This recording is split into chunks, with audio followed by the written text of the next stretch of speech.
जो भक्त भागवत सुनने बैठे उनके भीतर भक्ति का होना जरूरी है।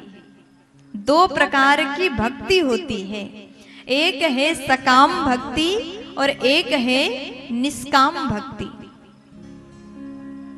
आप कौन सी भक्ति करते हैं? आपको पता है? नहीं है?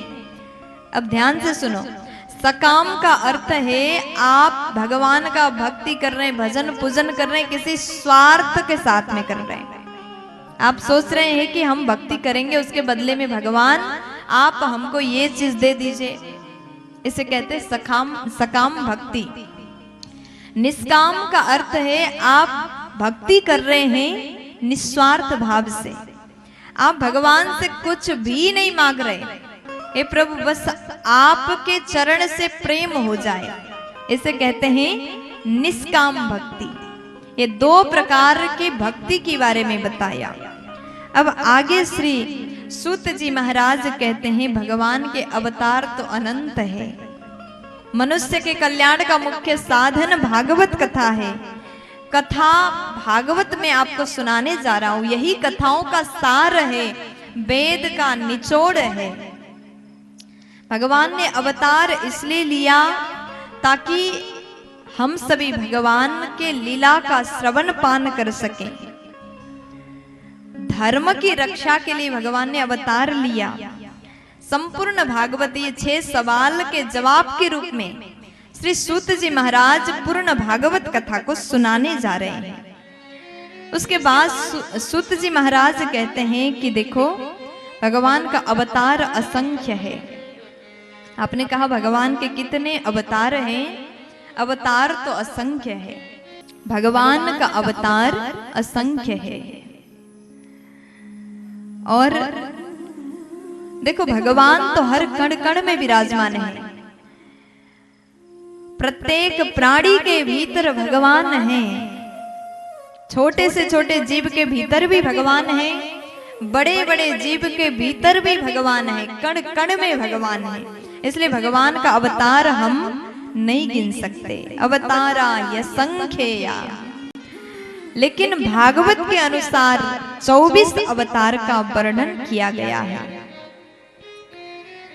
प्रथम अवतार सनकादिक के रूप में भगवान का हुआ भागवत के अनुसार, दूसरा अवतार बराह के रूप में भगवान ने लिया, तीसरा अवतार नारद के रूप में, चौथा अवतार नर नारायण के रूप में, पांचवा अवतार कपिल देव के रूप में, छठा अवतार भगवान दत्तात्रेय के रूप में, 7वें नंबर में यज्ञ के रूप में, 8वें नंबर में ऋषभदेव भगवान के रूप में अवतार हुआ, 9वें नंबर में भगवान पृथु, 10 नंबर में मत्स्य अवतार, 11 नंबर पे कच्छप अवतार, 12 नंबर में धन्वंतरी, उसके बाद में भगवान मोहिनी रूप में अवतार लिए, 13वीं अवतार, 14 नंबर में नृसिंह रूप में अवतार लिया, 15 नंबर में भगवान ने वामन अवतार लिया, 16वां अवतार परशुराम के रूप में, 17वां अवतार वेदव्यास के रूप में भगवान का हुआ,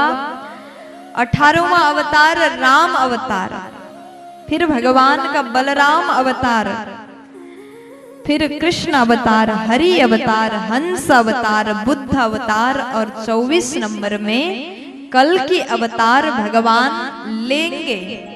कल बार गोलोक धाम में राधा रानी भगवान कृष्ण के साथ में एक पक्षी रहता है, सुख पक्षी। भगवान कृष्ण बात करते हैं अब धरती पर हमें अवतार लेकर के जाना चाहिए। इतने में पक्षी ने भी कहा कि हम भी आपके साथ चलेंगे।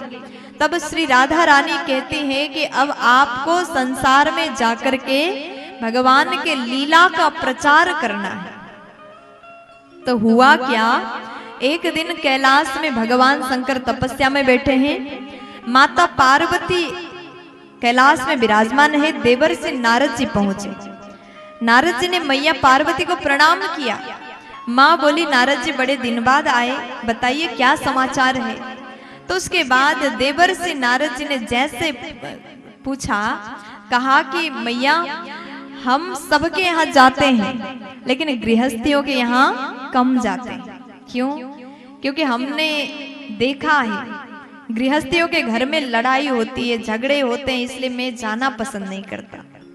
मैया बोली अच्छा, आपको ऐसा लगता है, हमारे कैलाश में आप आया करिए, यहाँ पर कभी लड़ाई झगड़े नहीं होते। आप भी गृहस्थी हैं, आपके घर में भी लड़ाई झगड़े होते होंगे। आप लड़ाई करते कि नहीं करते? करते हैं।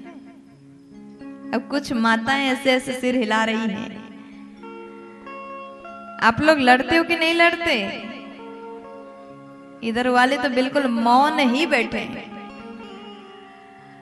अब उसके बाद में नारद जी महाराज बोले देखो, हम गृहस्थी के घर इसलिए नहीं जाते, सबके यहाँ लड़ाई झगड़े होते हैं।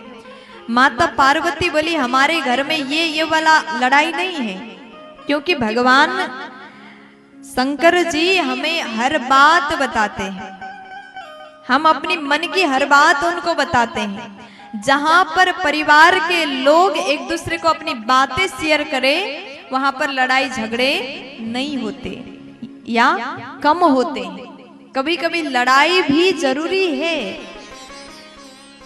ऐसा लड़ाई लड़ो जहां पर प्रेम हो। आपको क्रोध भी आए तो उसमें बोध होना जरूरी है।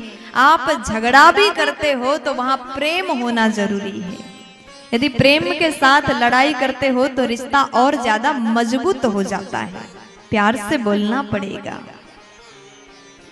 अब उसके बाद यहाँ मैया पार्वती कहती हमारे यहाँ लड़ाई कभी नहीं होती, क्योंकि भगवान हर बात हमें बताते। तब नारद जी पूछते माँ ये बताओ, आपने दर्शन किया होगा भगवान शंकर के गले में जो मुंड माला है वो किसका है? मैया ने जैसे सुना, मैया कहती है कि ये तो हमको पता नहीं। इसलिए नहीं पता क्योंकि भगवान से हमने कभी पूछा ही नहीं। अगर हम पूछते तो वो जरूर बताते।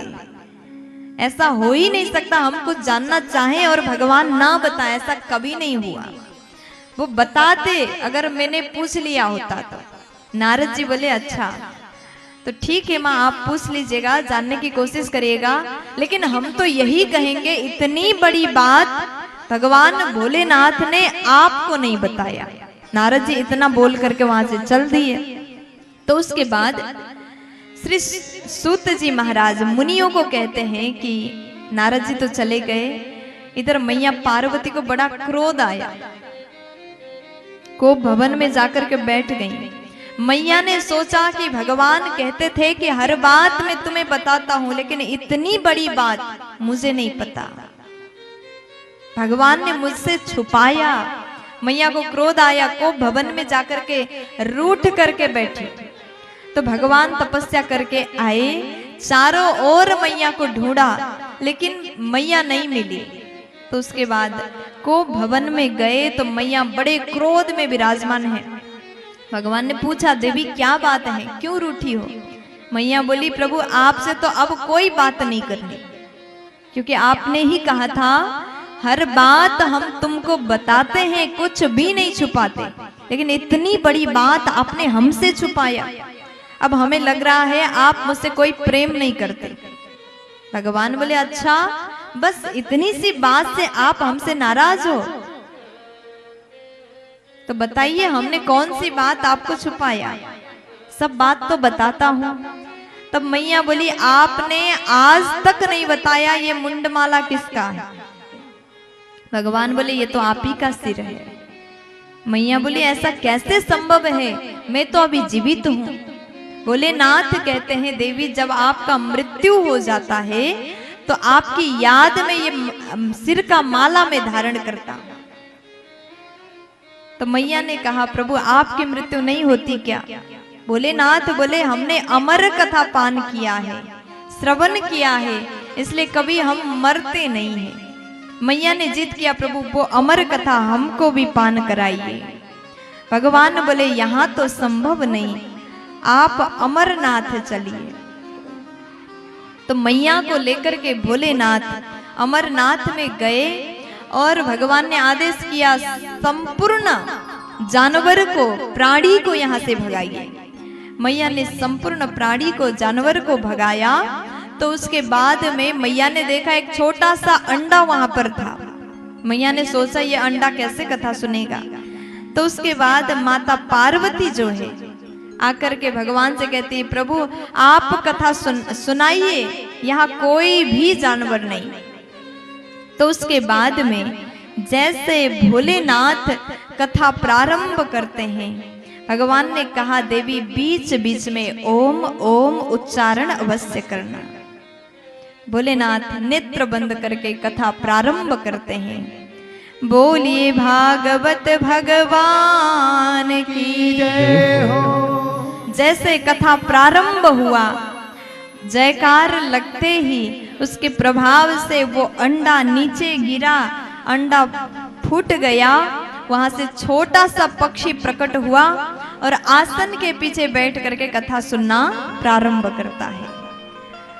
श्रीमद् भागवत कथा वो पक्षी आसन के पीछे बैठ करके सुन रहा है। तो बीच में मैया जी सो गई। देखो भागवत में यही होता है, बीच बीच में नींद आती है। निद्रा देवी भी कहती है जहां पर कथा होती है ना वहां पर मैं अवश्य जाऊंगी। इसलिए हम लोग बीच बीच में भगवान का नाम लेते हैं, संकीर्तन करते हैं, भजन में झूमते हैं, ताकि निंद्रा हमारे ऊपर हमला ना करे। प्यार से बोलो। तो उसके बाद हुआ क्या, मैया जी सो गई। अब पक्षी को चिंता होने लगी, अगर माँ ओम ओम उच्चारण नहीं करेंगी तो भगवान कथा बंद कर देंगे, मैं सुन नहीं पाऊंगा। तो पक्षी ने माता पार्वती के आवाज में ओम उच्चारण करना प्रारंभ किया। बीच बीच में ओम ओम उच्चारण करता रहा। जैसे पूर्ण भागवत कथा भगवान ने सुनाया, फिर भगवान कथा पूर्ण करके जयकार लगाते, बोलिए भागवत महापुराण की जय हो। अब इस बार जैसे जयकार भगवान ने लगाया, माता पार्वती जग जाती हैं। उसके बाद मैया बोली कि प्रभु आगे बताइए फिर क्या हुआ। भगवान बोले आगे क्या हुआ, कथा तो पूरी हो गई।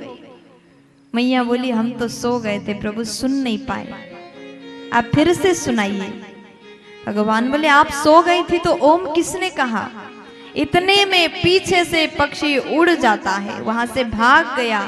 भगवान ने जैसे देखा पक्षी ने चोरी से भागवत को सुना, त्रिशूल लेकर के क्रोध में भगवान पीछे पीछे भागते हैं। पक्षी आगे आगे, भगवान पीछे पीछे। अब वो पक्षी जाकर के ब्यास की धर्म पत्नी छत पर बैठी थी धूप में, उनको जमाई आया, जैसे मुंह खोला तो मुख के द्वार से पेट में उदर में पक्षी प्रवेश कर जाता है। भोलेनाथ त्रिशूल लेकर के खड़े, जैसे बाहर आएगा तुरंत मार दूंगा, क्योंकि कथा चोरी से सुना है। कहते हैं कभी भी वक्ता के पीछे बैठ करके कथा नहीं सुनना चाहिए। क्यों? क्योंकि अगर आप पीछे से कथा सुनोगे ना तो चोरी वाला कहलाएगा। भागवत कथा चोरी से सुनने से फल मिलने वाला नहीं है, चोरी से नहीं सुनना चाहिए। इसलिए सदैव वक्ता के सन्मुख बैठ करके कथा सुनिए। प्यार से बोल दो ना।